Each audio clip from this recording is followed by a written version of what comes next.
yeah, there was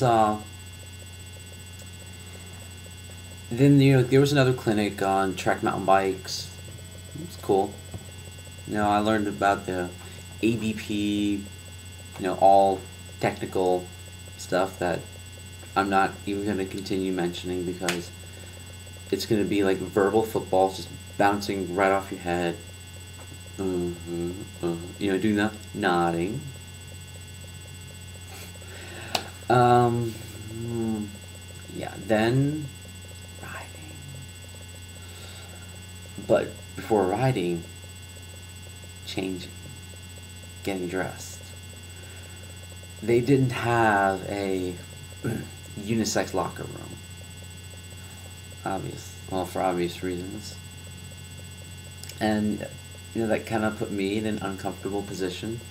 But thankfully, because I know, well, I have a contact here who's in the community, and I talked to my GM. He arranged something.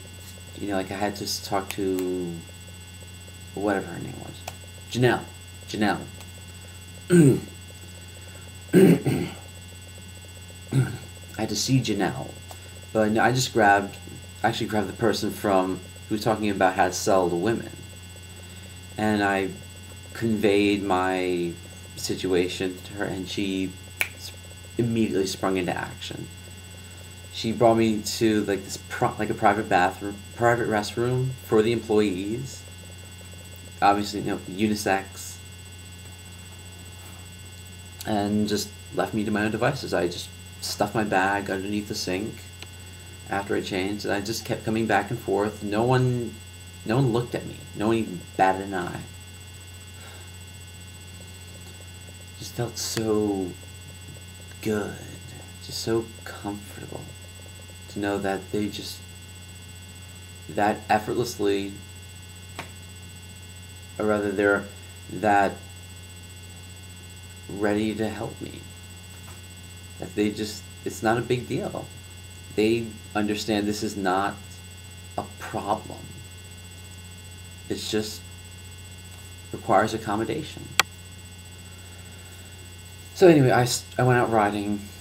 I rode. What was the first bike I rode? I rode the Superfly, Gary Fisher Superfly. Sweet bike. Full carbon, 26-inch wheel, 27-speed mountain bike. I think it was SRAM XO drivetrain. Nice. Oh.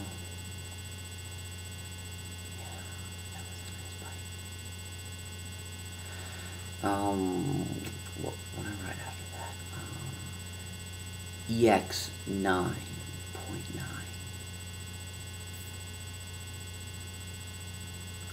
which can't describe it. Obviously, you all know it's a full suspension bike. For anyone who knows the EX line. What's next? Then I actually had a bad experience. Now the new saddles that they made for road bikes, they have these points on the back, the Inform saddles. Now, they made the mistake of putting one of these saddles on the EX. I didn't say anything. I didn't think of it. I didn't think of it at the time because I hadn't given the Inform saddles a lot of thought. But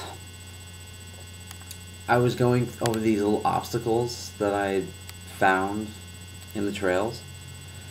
There was like this 90-degree, like this little triangle climb.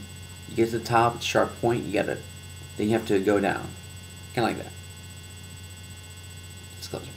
So I got to the top, put myself over. You gotta put your body weight over the point, and then throw the bike, move the bike under you. So first you start out with your chest at the handlebars, and you move yourself forward. Anyway, when I was coming back onto the bike, I got my shorts snagged on it and it ripped. It wasn't a big hole. I might be able to fix it. I'm gonna try to. I'm gonna try to do something. I don't know what. Anyways, so after that happened, I just said screw it. I'm gonna start feeling miserable very quickly. So I'm just gonna go to the road, ride a Madone, and I did 2 of them. I think it was 5. I think it was the 5.5. And I caught up with someone who's riding the one that I really wanted to ride, the 6.9, top of the line. He had the bike that I wanted. He had my size too. It really sucked. So, we were riding. He was, much better rider than me, but I still kept up with him a little bit. He lost me on like the last 2 climbs. Whatever. He put me through my paces. We were out there for a couple hours. Felt really good. I was riding SRAM stuff on the bike. Didn't really like it. When we got back to the track, I just, I took his bike. He went off to whatever. Oh, beautiful. Beautiful. Absolutely gorgeous. Well, I don't want to run long, so I'm just going to, just call it a night. Also, it's getting late. I want to get to bed. So, later, good night. See you guys next time.